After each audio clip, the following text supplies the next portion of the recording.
cannabis. His mates were very important at the beginning. They get less important, except that at the end he says they're now only fairly important as opposed to very important, but they're more important than they were at interview 1. Hey, what's going on here? What he means was, as the qualitative stuff makes clear, is that he's now much more selective about his friends. He used to have any number of friends, but then they were all criminal. But now he's selected a few who understand that he is trying to desist and don't necessarily try to make him offend when he doesn't want to. So his relationship with his friends is more nuanced than it was at the beginning.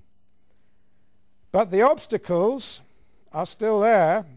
Even at the end, there's still 4 obstacles, and he still offends a little bit,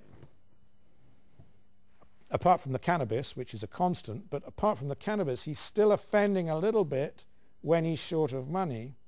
He doesn't like to, and his first protocol now when he's short of money is not just to go stealing, which is what it used to be.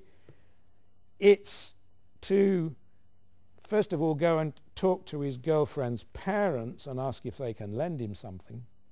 But if they can't and they are short of money, then he will probably occasionally go grafting. So what you've got here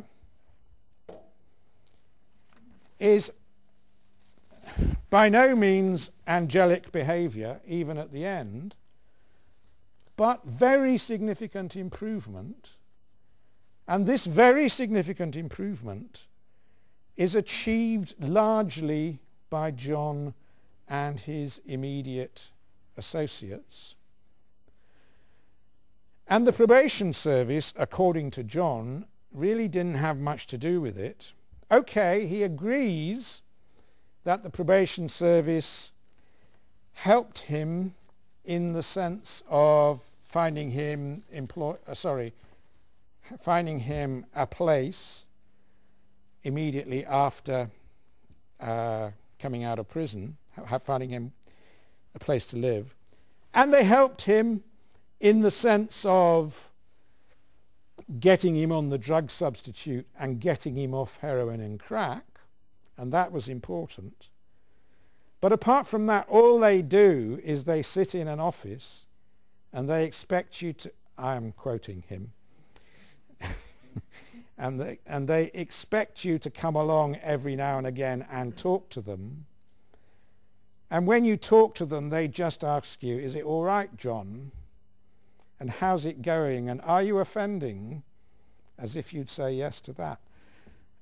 And trying to find work, have you had any success? And so on. And you know the sort of thing. In other words, they are asking basic questions which John regards as basically irrelevant to this process that he is engaged in. So, since my time has run out, I will skip all those bits which talked about the policy implications, but it's pretty clear what the policy implications are. The policy implications are that we have, if we're serious about helping people like this, we have to engage in something that will connect with where they are in these what might be called indigenous processes of desistance. And other people, of course, have written about this, one of whom is in the audience, about a desistance model for probation and so on. But our data certainly support that. Of course, the tricky thing is, and there isn't any very easy solution to this, the tricky thing is that we had privileged access to John and all the other people, so we know what their real offending levels were because we were able to ask them about self-reported offending in confidence and so forth, which gives us a slightly better insight into what's going on than the average probation officer will ever get. But nevertheless, I think there are some interesting questions here about policy. And I think, although I haven't had time to talk about this, I hope I've interested you in the study. What fascinates me about it is that you can get an awful lot out of a mixture of quantitative methodology and qualitative methodology, which is something that I've always believed in.